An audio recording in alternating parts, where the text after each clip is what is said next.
मौनी अमावस्या की प्रचलित कथा। कांचीपुरी नामक नगर में देवस्वामी नामक एक ब्राह्मण रहता था।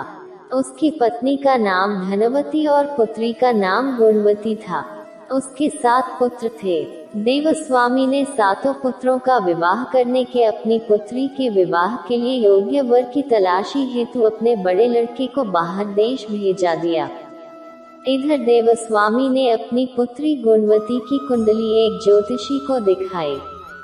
ज्योतिषी ने गुणवती की कुंडली देखकर कहा कि सप्तपदी होते होते ही यह कन्या विधवा हो जाएगी। यह बात सुनकर देवस्वामी अत्यंत दुखी हुए और ज्योतिषी से इस योग के निवारण का उपाय पूछने लगे। ज्योतिषी ने उपाय बताया कि इस योग का निवारण सिंगल द्वीप वासिनी सोमा नामक धोबिन को घर बुलाकर उसकी पूजा करने से ही संभव होगा। यह सुनकर देवस्वामी ने अपने सबसे छोटे लड़के के साथ अपनी पुत्री को सोमा धोबिन को घर लाने के उद्देश्य से सिंगल द्वीप जाने के लिए रवाना किया। वे दोनों समुद्र के तट पर पहुंचकर समुद्र पार करने का उपाय सोचने लगे, लेकिन उन्हें कोई उपाय नहीं सूझ रहा था। थक हार कर दोनों भाई बहन भूखे प्यासे एक वट वृक्ष की छाया में उदास होकर बैठे गए। देवस्वामी ने अपनी पुत्री गुणवती की कुंडली एक ज्योतिषी को दिखाई। ज्योतिषी ने गुणवती की कुंडली देखकर कहा कि सप्तपदी होते होते ही यह कन्या विधवा हो जाएगी। यह बात सुनकर देवस्वामी अत्यंत दुखी हुए और ज्योतिषी से इस योग के निवारण का उपाय पूछने लगे। उस वृक्ष के तने की एक खोह में गिद्ध के बच्चे रहते थे। वे दिन भर इन दोनों को परेशान होते हुए देख रहे थे।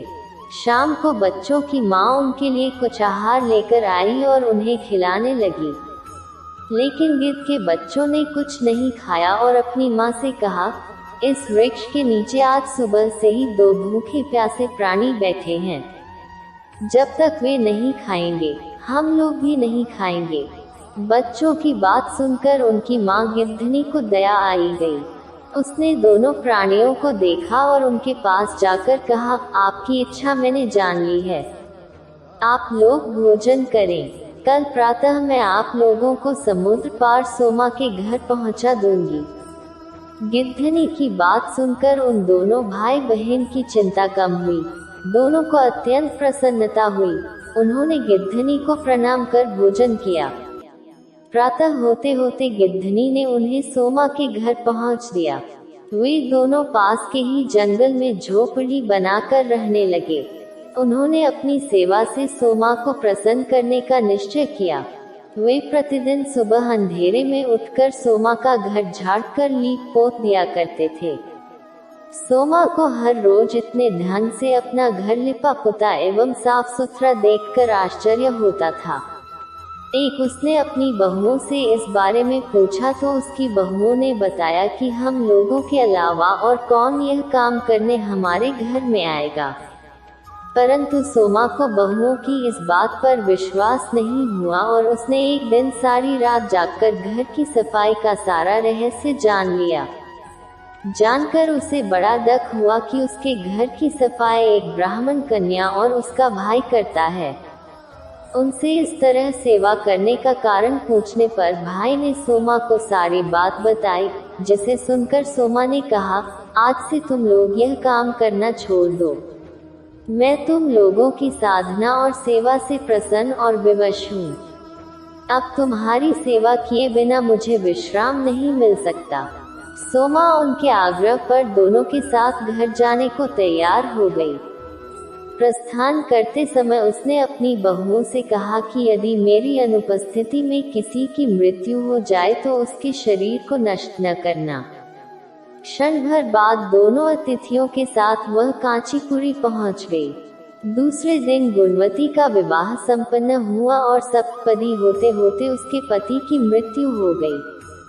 सोमा ने अपने संचित पुण्य का फल गुणवती को दान कर उसके पति को जीवित कर दिया और उन्हें आशीर्वाद देकर वह सिंगल द्वीप के लिए रवाना हो गई। संचित पुण्य क्षीण होने से सोमा के पुत्र, दामाद और पति की घर में मृत्यु हो गई। यह जानकर नया पुण्य संचित करने के उद्देश्य से वह रास्ते में एक जगह रुकी। नदी के तीर पर स्थित एक पीपल के वृक्ष की छाया में विष्णु का पूजन किया और पीपल के वृक्ष की 108 परिक्रमाएं की। इतना करना था कि सोमा के पुत्र, दामाद और पति जीवित हो गए और उसका घर धन धान्य से भर गया। इस प्रकार निष्काम भाव से सेवा करने का उत्तम फल सोमा को प्राप्त हुआ।